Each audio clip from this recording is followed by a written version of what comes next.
Oh, what does the hat say? Can't read that.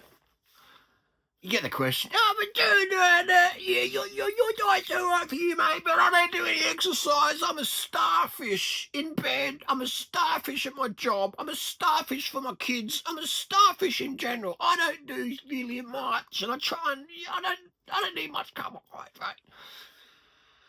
You know, fuck. If you want to stop being a starfish in life, okay, pun intended, then my friends, okay, just remember my goal. I might be irritating, obnoxious, arrogant, very punchable face. I get it.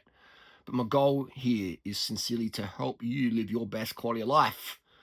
You probably got kids. You probably got a job. You probably got pets. You probably got places, things to do. You know, like performance matters in life. There's this massive narrative. All right. There's this massive narrative of mistaking kindness for weakness. There's a massive narrative of sugar is bad, carbohydrates are bad. But if you're an Olympic athlete, then you're okay. You can have it just a bit of carbohydrate. Only on really hard training sessions though. It's such bullshit. I advise, coach nutritionally weight loss, the best of the best in running, cycling, UFC, ballet, okay, models, social media influencers who want to have definition in their muscles year round without having to starve, they come to me, or their coaches, or their girlfriends, or their boyfriends, or their husbands, their wife. They reach out, hey, you know, blah blah blah, or friends of friends, right? And then it comes back to me. I'm like, oh, really? Yeah, won the Tour de France. My advice. Cool. If you know, you know, and that's the power of YouTube. All right, that is the power of YouTube. It's just fucking amazing. Amazing. Let's try to keep it on track though, because we can, you know me, I can talk for hours on these topics. No jump cuts needed. I have clarity. I understand what I'm talking about. You don't need carbohydrate unless you're an athlete. As soon as someone says that, I know that you're not the parent you could be.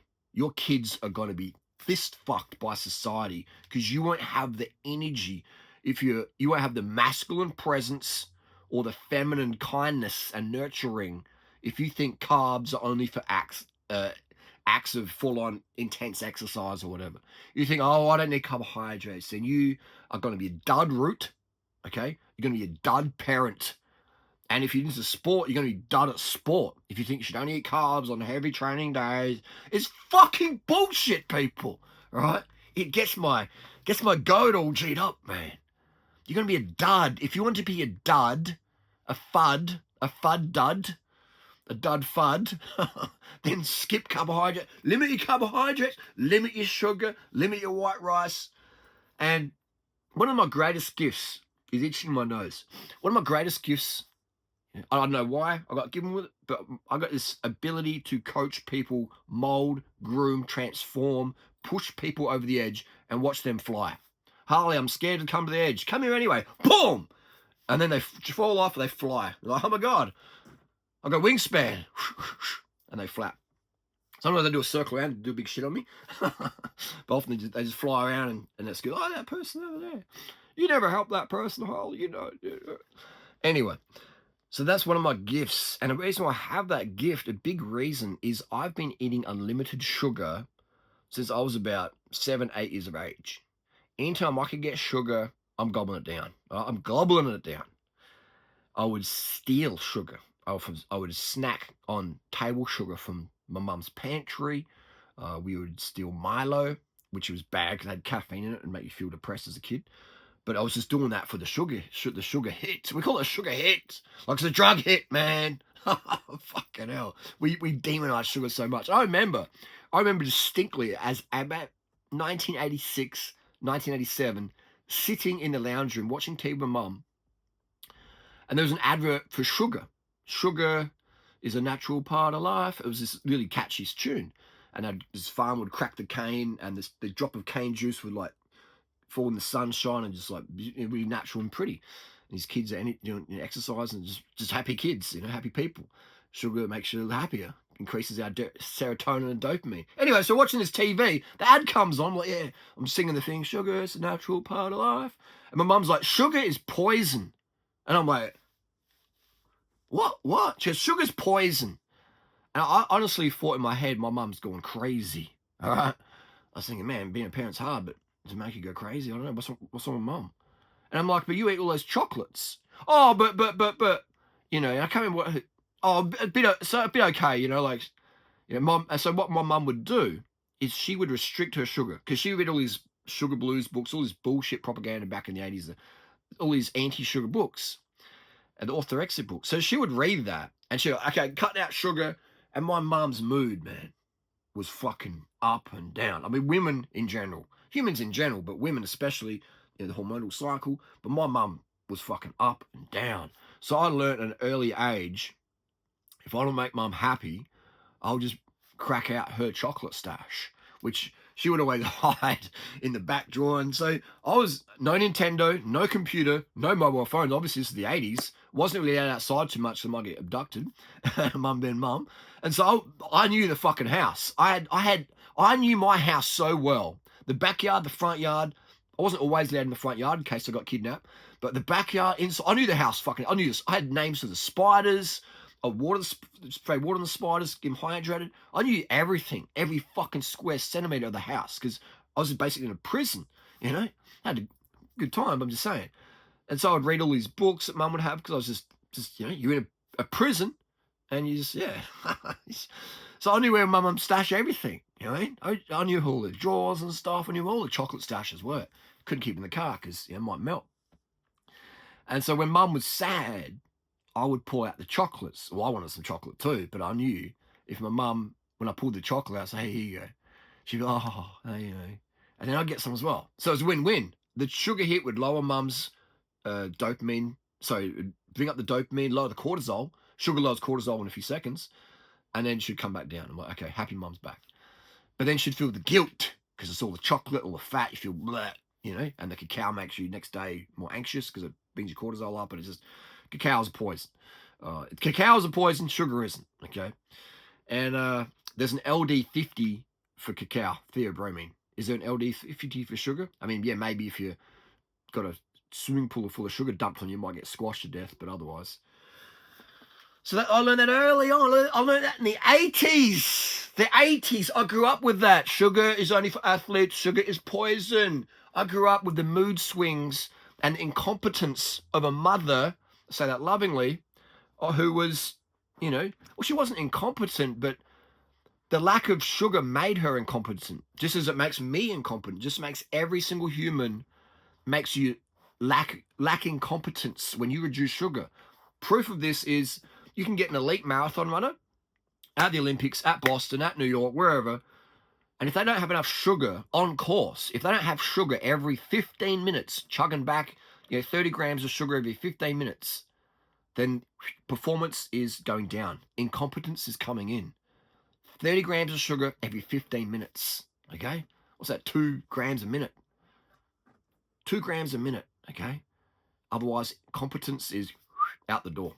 Obviously, that's at a high level, but if you're a parent, you got to perform at a high level because your kid is like, mummy, daddy. It's just constant, like, I mean, I walk around the supermarket and I see how much kids just like pulling on mum and dad for attention, and the parents are fucked because they're like, sugar's bad. Here's a fucking iPad, kid. Here's a phone. And the kid's getting raised by TikTok. The kid's 4 and watching TikTok influencers. All right? Good and bad, okay? Because mum, dad, I'm too undercard. I can't handle being a parent. You know? Fucking hell. Being a parent is the hardest job on the planet. Being a parent feeding sugar guarantees your kid's going to be involved with drugs, guarantees your kid's going to get involved with the wrong crowd, guarantees your relationship is going to be subpar. Your kid's happiness hinges on your performance as parents, like it or not. So if your performance is compromised, not if. Your performance is compromised when you don't consume enough sugar. If you fear sugar, man, look at me. All right, ripped all year long. Ripped all year long. Gotta hold the flex. You know? This is me, full glycogen, full pump. No, I pumped this morning, but I'm just saying, full glycogen, full hydration. Not only diuretics, or there's no stims in my system right now. So your kids is gonna get fucked because you don't have enough energy, because you don't have enough sugar, so you can't sleep properly. And then you're on the caffeine, then you're like just all fucking skittish and jitterish and whenever someone says, "Oh, but Harley, you do exercise," I know those kids of that parent are going to have life on hard mode. All right. If your coach is undercarbed, you're fucked. All right. You are fucked compared to your coach carved up. And the coach being the parents. So I see dire future for, and I'm a fucking optimist, man. I am the optimist. All right? I'm a happy cunt. I love my life. And I understand what's going on out there. I see it. All right? I have time to sit back like this and watch. All right. I work for myself. I do whatever I want every day. Okay. I have time. I could sit here in this chair. I could sit in this room for months. Natasha comes around. The pigeons I can feed out the back, and that's it. There's no like pressure for me to be anywhere. So I get to see what's going on because I don't have that pressure, because I have time. And I'm carved up and I'm experienced and I've traveled the world with my bicycle, and I speak to the top tier athletes, and I speak to the top tier obese. So if you think that you should only have sugar when you're an athlete, you are really like just fisting your life quality. Do the experiment, but you won't do that because you have raging orthorexia. You have raging disordered eating because you follow Andrew Tate, you follow Glucose Goddess, you follow Joe Rogan, you follow Sean Baker. These are just names coming up that I see on TikTok. They just get pushed around. You follow these people out there, Jordan Peterson, and Jamie Oliver, Robert Lustig, Perlmutter, all these quacks, and they're out there because they fit the narrative that sugar is bad, carbs is bad. We said Joe Rogan. What's the other guy that the Sandy Hook bloody dude? What's his? I don't know that the real redneck fucking American guy, Jones or someone. I forget. Alex Jones, is it? Is that the fucking obese, the fat dude? Sugar's bad, you need me. So they cover all the bases. They get the young girls, that Glucose Goddess diabetes girl. They get the rednecks of Joe Rogan and Alex Jones. They get the Dunning-Kruger crew, the Jordan Peterson. They get the young lads with Andrew Tate. So all the bases are covered, man. Because when you restrict sugar, then you need more caffeine, you need alcohol, you need Xanax, you need a car, you need all these machines and drugs and stuff to get through your daily life.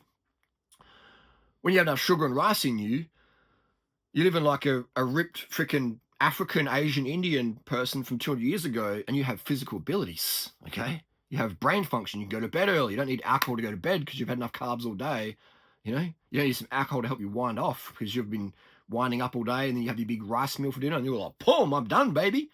Let's go to sleep. Your serotonin and dopamine are fantastic. Your hormones are great. Joe Rogan has to inject testosterone every day to function. That's his words. I've used exogenous testosterone, and I don't need it though. All right? I do it as of experimentation, etc., etc. I don't need it. When I don't take testosterone, my life is still fucking amazing. All right? I just get a lot lighter, which is fucking amazing for me as a cyclist and runner. Okay, so but yeah, so these guys out there injecting testosterone because their diet's so lacking in carbohydrate, their cortisol's so high, and when cortisol's constantly high, testosterone shunted down. So all they have to do is eat enough carbohydrate, and then you'll go to bed earlier, and then your testosterone levels will come back up to better levels. Depends what your goal is. So yeah, and I can speak from experience on these topics because I've been natty and I've been not natty, okay? You got these people out there taking advice and people who are lying about their steroid usage, Simnet Nutrition, blah, blah, blah, Aftren X, all these crew out there just lying straight up, man. they're not professional athletes that are there for entertainment. These people are influencers and they're selling a product like, hey, you don't need steroids just to have my chickpea salad. You don't need steroids, just do my after train X fucking pelican dips or something like that. Like that's it's bullshit, man. It's bullshit. At least Simnet has a a vegan message attached to it, but like there's a reason his girlfriend looks normal, healthy, just normal, slim female, and he looks, very, very muscular compared to what he used to. Same with me. You saw my physique change massively from when using exogenous hormones. But anyway, it just helps you see through the bullshit out there. So it depends what your goal is. What is your goal? What is your goal? All right. Most people want more energy than carbohydrates, your friend. Most people out there who watch my stuff want to be leaner. They want to lose weight. They want to lose the fat. They want to be able to see some muscle. They want to be able to see their muscles. Maybe they have a lot of muscle, maybe not much muscle, but they want to see it. A lot of people, they flex their arm and they think, oh, my arm's big. It's fat. It's fat. It's like a ham hock, okay? You only know how much muscle you have when you can see the striations in there, all right? Striations, remember that twin muscle workout? That's how you know how much muscle you got. When you can see the different heads on the delt and the tricep and stuff like that, that is, you know what I mean? Until you can see that, you have fat over there, and that's okay, all right? As a woman, I don't think you should be able to see your tricep heads, personally. I think if a woman flexes like that and you can see her tricep heads, if you can see her abs like you can see mine, then her estrogen's going to be too low. Okay, not a good thing unless it's just for maybe 4 weeks of the year. But I'm talking slim is good. Also, that's why you see my girlfriends over the years, I never, ever, ever let them get abs because the estrogen is going to tank. And then the period stops. And then it's like, it's not as good. So yeah, all my girlfriends always have their menstrual cycles. And their PMS pain, 0 to 1 out of 10. PCOS dissipates. So yeah, it's amazing stuff. But hey, industries, monies, all right? Think of all the monies generated by when you fear sugar, when you fear carbs, you eat more protein. And protein, we're talking expensive. We're talking animals. We're talking the pigs and the sheep and the cows and the birds and the dogs and the cats. People eat dogs and cats and pigs and sheep and lizards and fish because they think, well, I need protein because I can't eat carbohydrate. Now I'm hungry. Let me eat some animals. And that has disastrous health issues and definitely disastrous environmental issues. Like, people can debate the health thing. Oh, yeah. But no one can debate what we're doing to the oceans. No one can fucking debate that. No one can fucking debate what we're doing to the land. Cutting down trees to grow soy and plants to feed to animals. And it takes 16 kilos, roughly 16 kilos of those plants to produce 1 kilo of animal flesh. 1 kilo of corpse requires 16 kilos of grains of plants. And if you want to do grass-fed, that's like 10 zillion planets more needed. You know what I mean? So no one can debate the destruction of the environment, the land, the air pollution, the water pollution, the overfishing, blah, blah, blah. No one can dispute that. And we're doing that primarily because we think carbs are bad and animal protein is essential. And that serves big industry, And that was sort of maybe okay, sort of maybe level, environmentally, just okay 100 years ago because there wasn't many humans on the planet. Now our human population is going crazy. We've got China and India and Nigeria and stuff just booming in population. And they want what we got in the West. They want more meat. They want less carbs. They want more cars. Okay? Less carbs equals more cars. Straight up facts. You have less energy. I can't be fucked. Let me jump in a car. Let me get out of my box, into my box, turn up the motor, hit the accelerator. I'm too undercarb to ride my bike or walk. Oh, it's not safe to ride a bike. Let me jump in the car, make it more unsafe for everybody. Yeah, great. Great logic, that one. Congratulations. But yeah, I lose people being this honest because people feel judged and people are undercarbed, so they can't say I'm trying to help. They're just like, oh, I'm not trying to king hit you. You have to put your hands up. These are handshakes I'm giving you. But yeah, that's the deal, man. When you fear carbohydrate, I get this every hour of the day. Carbs are good if you're an athlete, but you ride your bike all day. If you ever heard of anything called Strava, follow me on Strava and see how little I train. People have unfollowed me on Strava and they say, hey man, you used to be inspiration. 10 years ago, you used to bang out the Ks. Now you hardly ride.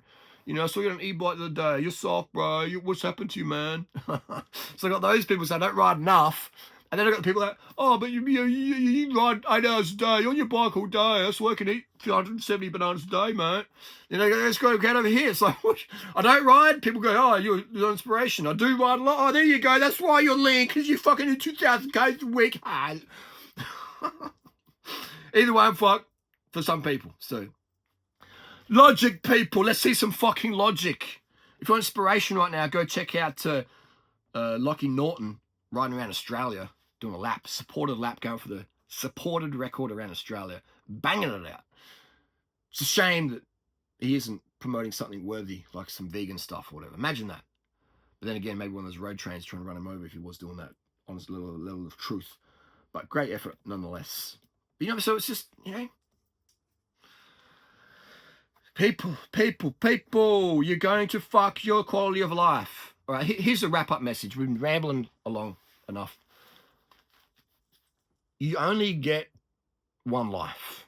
All right. Oh, but Harley, you go to heaven. Okay, whatever. Right now, okay, maybe later there's something different. But right now, you get this life, okay? Maybe this is a dress rehearsal. Maybe come back as a carrot or a goat in India. Whatever. Let's pretend you don't. What you have is today. You don't have tomorrow because tomorrow could be dead. All right? You get your Tesla crashes, explodes in flames. You're driving in your car, big semi-truck, boom, crushes you. You slip over the bathroom, you hit your head, you're done. You get a big lump on your throat in the morning, you go, wow, what's that? And you go to the doctor, and the doctor says, mate, you got a big tumor. You're probably going to be dead next month. We can't operate. It's too close to all your nerves and shit. Sorry. You know, so you don't know how long you got left.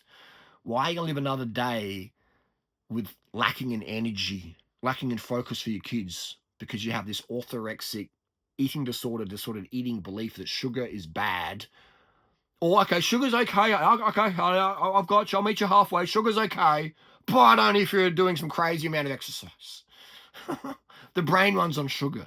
I consume the same amount of carbs a day whether I'm riding on the bike or just smashing out the content, making hell sales, talking to people, giving my energy. It's the same, man. It's the same, okay? And people say, oh, calories are calories. And you're just gonna fuck you. You're gonna tell me that if I eat a diet of say 3,000 calories of KFC chips and dead bird chicken stuff, I'm gonna look, smell, perform, feel, have the same blood tests and hormone levels as 3,000 calories a day of rice, sugar, fruits, and vegetables. You know that's absolute bullshit, don't you? Calories are not calories. All right. On the screen, the numbers, yeah, but in real life, there's hormones, there's insulin levels, there's all sorts of things. The fat causes insulin resistance, the sugar causes insulin sensitivity. You know, people don't even know who Harold Hemsworth is. People go, oh, but sugar gives you diabetes, and they don't even know who Harold Hemsworth is. Sugar causes insulin resistance, and they don't even know who Harold Hemsworth is. Harold Hemsworth coined the phrase insulin resistance and insulin sensitivity. He discovered the differences. So if you want to talk about diabetes, you need to know who Harold Hemsworth is. Otherwise, you sound extra Dunning-Kruger. So no one knows if this is your last day, this is your last hour. Why are you going to live it in fear of sugar? It is a rampant, pernicious, nefarious belief of thinking that sugar is bad. Only athletes need that. People say that because then they're like, well, I'm not going to do exercise today, so I'm not going to have any sugar. I'm not going to have any fruit, so I'm going to have KFC instead. Yay! I can have my KFC because I'm not an athlete and I need more fat and protein to feed my fat ass. My fat, lazy ass doesn't eat sugar, and that's why I'm fat and lazy. So I have KFC and chickens and animals instead and fatty stuff, so I can sit around and be more of a fat cunt. That's the bottom line thing. When people say that, they're either misinformed or they know the truth and they're like, well, I'm healthy because I don't eat sugar, as in gnawing a fucking drumstick, as they're gnawing into that fucking heterocyclic amine advanced glycation end product piece of char grilled steak, feeding their polyps in their colon. I don't eat sugar. I'm healthy. I do Ozempic, fucking you're still fat. Ozempic makes people fatter the year later. The rebound weight gain on Ozempic is fucking brutal. I'm seeing it firsthand. People getting fatter than ever before, doing the Ozempic, cutting a bit of weight, cutting 5%, 6% of the weight, and then boom, rebound time. And in the meantime, their quality of life, their performance is just fucking tanking again and again. Now they've fucked their hormones with this new drug. We don't know the long-term negative effects on obesity and stuff like that. It's real.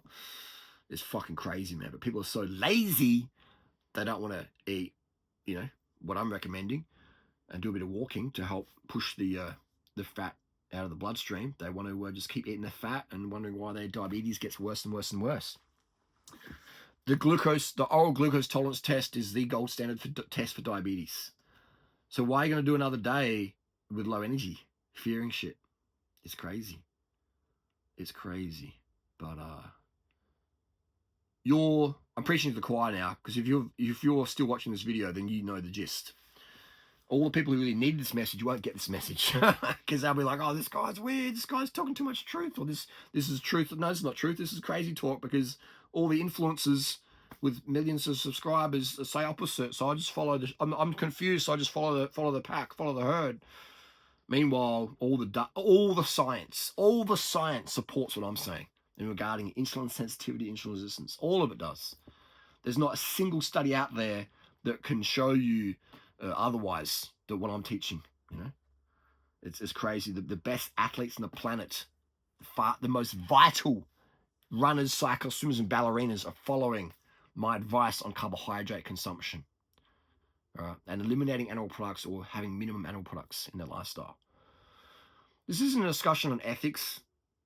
This is a discussion on performance. Obviously, the ethics are there. The health benefits are there. The environmental benefits are obvious. This video today is more about performance, life performance, being able to have the greatest participation in your daily reality. If your sugar intake is insufficient, your participation in your daily reality is marginalized, it's minimized, it's lessened, it's reduced.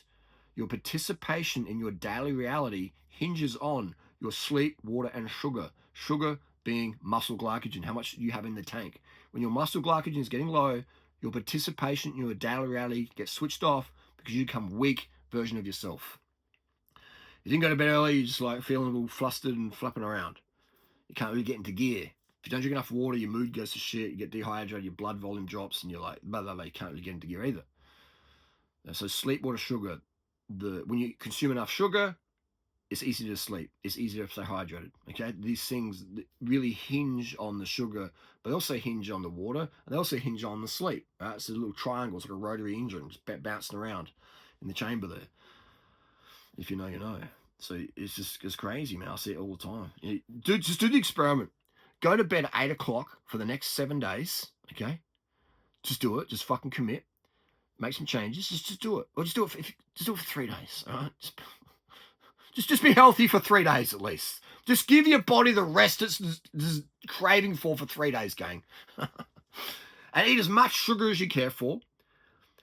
Drink enough water. Start the day with a liter of water. Have a liter of water before every meal. Have a liter before if you go to bed. You're gonna have the best ever sleep. You'll wake up, maybe have a pee, clear your fucking cold, clear yourself at night time, versus just have all these toxins sitting in you all night. You got to get up and, if you're a guy, just piss in the bottle next to the bed. If you're a girl, piss in the bucket. Don't knock it over. And just have a taste. Have a taste of what the best athletes in the world do in regards to sleep, water, sugar. Okay, that's what they do. So wouldn't it be sensible and logical and pragmatic to follow them? Because these people's career is hinged on having the best energy ever, the best days ever, the best participation in a daily reality ever. So do what they do with the sleep, water, and sugar. Going to bed at 8 o'clock, drinking a liter of water before you go to bed, drinking a liter of water when you wake up, just pissing every 2 or 3 hours during the day. Oh, but they think, I don't want to hear your fucking NPC bullshit. Just for 3 days to a week, just do that. And then come back and tell me I was wrong, right? So no more, just do what I'm telling you to do. Right? You don't have to like me. You can still hate my guts. Just do what I'm telling you to do. Just for your body, just for your health, just for your life quality. Do it for your kids, right? Oh, but I don't do sugar. Okay, then keep living, then keep letting your kids suffer. Oh, you're trying to guilt trip me. Yeah, I am, because it's facts. It's facts. When you don't have enough sugar as a parent, you can't be a proper parent. And I say it all the time. I see it all the fucking time. I see these flaky fucking parents, and I would be exactly the same. All right? I would be the flakiest motherfucker out there. All right, I'll be that too. I'll probably be even worse than them. Okay, so this is so important to get enough carbohydrate, enough sugars, and the best sugars is fruit. It's that white table sugar. It's from the cane. It's, you know, sucrose is sucrose. So you got to have your fruit. You got to have your table sugar, and you got to have your white rice. All right. Corn is also good. Potatoes for some people, but the most tolerated is fruit, fresh fruit, dried fruit, tinned fruit, jam fruit. And white rice is very well tolerated, and table sugar is exceptionally tolerated because it's pH neutral and just dissolves in water, and you chug it down, you just warm into your system. So if you've got any digestive issues, just sugar water is like boom. It's a game changer. When people are in a coma in hospital, they get given a sugar injection with glucose, dextrose, in here, okay? And they lose weight, okay? So before you say, oh, but I'm trying to lose weight, Harley, sugar's bad, remember, people in a coma, if you're 200 kilos and you're put in a coma, all right, they give you the sugar drip, you're going to come out eventually 80 kilos while you're injected with highly processed refined sugar in your vein, injected in there. Start at 200 kilos, come out 80. Maybe this will be the new weight loss thing. They put you in a coma and then you come out of hospital to be 80 kgs. It's on a sugar drip. So please stop it with this bullshit. All right. Even nurses know this. I'm like, so when someone's in a coma, how do they stay alive? Oh, we whack a sugar in their arm, whack a sugar drip in there. Okay. And then when people in a coma, they must get fat from all that sugar, yeah? They're not doing exercise. They can't even talk. They're in a coma. They must get obese. Oh, no, they lose a lot of weight. Oh, but you just said sugar makes you fat. But they say it does. What the fuck do you see at work? Oh, well, I say the opposite. So why are you telling me the opposite? This is the level of conditioning we're going on here. So I'm not crazy. Well, I am crazy. I'm bananas. It's more that I'm hyped up and excited that how people know the truth, but then they'll tell you the bullshit, and then they'll acknowledge that the truth is there. It's like, and these people are fucking surgeons, they're doctors, they're lawyers, they're engineers, they're people with some nuts and bolts up there. I don't have the nuts and bolts. I have the logic and can see simple shit. So you've got these people out there who are amazing at exam time in university and stuff, and they're just dumb as fuck when it comes to the concept of sugar, even though they'll tell you what they see as well. It's like, how does that work? I think how it works is when we don't eat enough carbohydrate, the body automatically goes to fats and proteins to get some calories, survival. So then the subconscious goes, well, we can't stop eating the animals and the fats and stuff because that's what's keeping us alive, because we don't need much sugar because sugar's bad. So we've become dependent on these protein and fat sources to stay alive. And so when someone tells us not to eat these things, our subconscious goes, hang on, but that's what's keeping us alive because we don't eat the sugar. And to pull off from the fats and protein focus to, boom, back to carbohydrate like we're designed for, that's a big pull. And so I think the subconscious says, don't do that because over here you didn't eat enough carbohydrate. Over here, it's easy to eat enough fat and protein because it's just everywhere and it's endorsed and it's encouraged. But with sugar, you burn the sugar so quickly, all right? And then you just burn it off. Then boom, you got to eat some more. So it burns off real easy. That's why it's so easy to lose weight on sugar, because you burn it so quickly. So I think there's a subconscious thing where the brain's like, we don't want to get rid of our fats and proteins, so we got to stay this. And so I think that's why there's that blind spot with these academics. They can't see the reality, even though they tell you the truth. They can't switch over because their body's like, no, this is survival over here. Because we starved on carbohydrate purposely or accidentally, and we met our calorie needs with fats and proteins, we've got to stay over here for survival. So I think that's why it's hard for people to make the shift, even though they can see the obvious. Food for thoughts.